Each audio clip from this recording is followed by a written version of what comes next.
Madam President, thank you for that wonderful introduction and for your kind words. 蔡总统阁下，非常感谢您刚刚的介绍以及刚刚的欢迎之词。Thank you also for hosting me and the Atlantic Council delegation today to discuss very important issues. 也非常感谢总统阁下今日接待我以及太平洋理事会代表团，我们一起来讨论重要的议题。And as you noted, it's not just a U.S. delegation, but European as well. After all, global challenges require a global response. 那么大西洋理事会不仅是美国，也是欧洲的重要机构，我们要一起来讨论重要的议题。Personally, for me, it's great to be back in Taipei and to be joined by the wonderful freedom-loving people of Taiwan.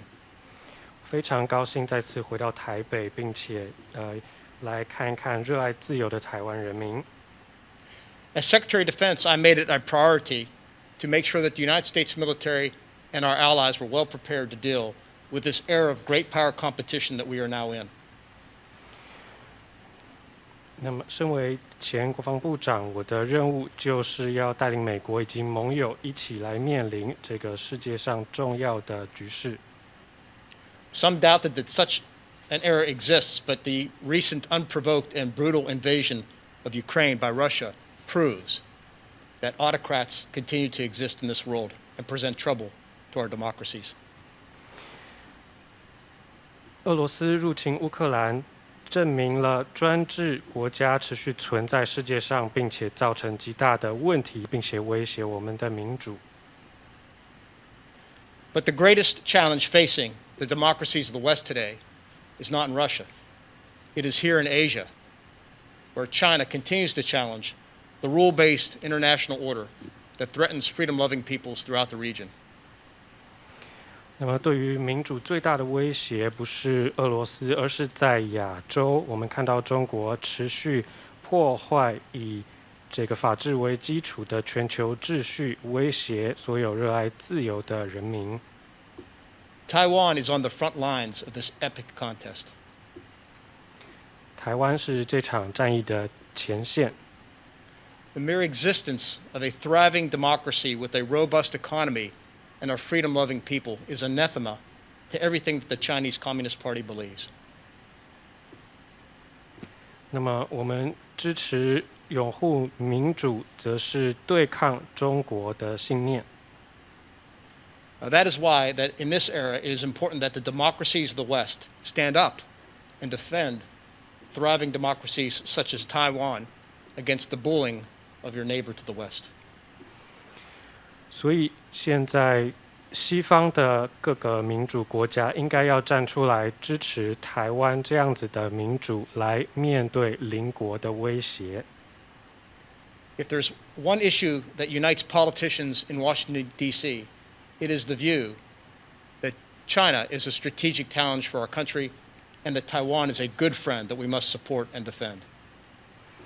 那么目前在华府的政策当中有一个共识，就是应该要一起支持台湾来面对中国所造成的威胁。This was a similar message that I carried while in office to our friends in Europe and that in NATO meetings as well. 那这样的讯息，我同时也传递给在欧洲以及北约的伙伴们。So I was very pleased to see the NATO strategic concept come out and address the challenges that faces the countries of the West, particularly Europe and the United States. 所以我也非常乐见北约提出了相关的战略计划，来协助西方以及欧洲。So I know that the delegation and I look forward to our meetings today with you and with members of your cabinet to discuss trade matters, diplomatic matters, economic integration, and of course, security preparedness. 所以我本人以及我们的访团今天非常荣幸来到这边与您会面，还有台湾的内阁一起来讨论贸易、外交、经济整合以及安全相关的重要议题。And of course, it is my personal view that the One China policy has outlived its usefulness, that it is time to move away from strategic ambiguity.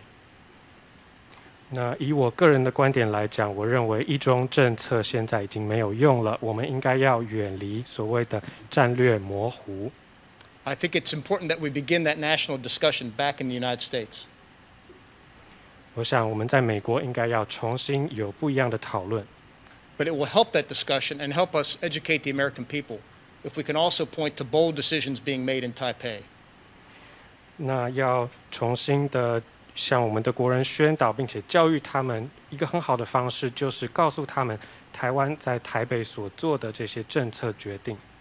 Decisions such as a bold increase in defense spending, decisions such as an adoption of asymmetric warfare and corresponding capabilities.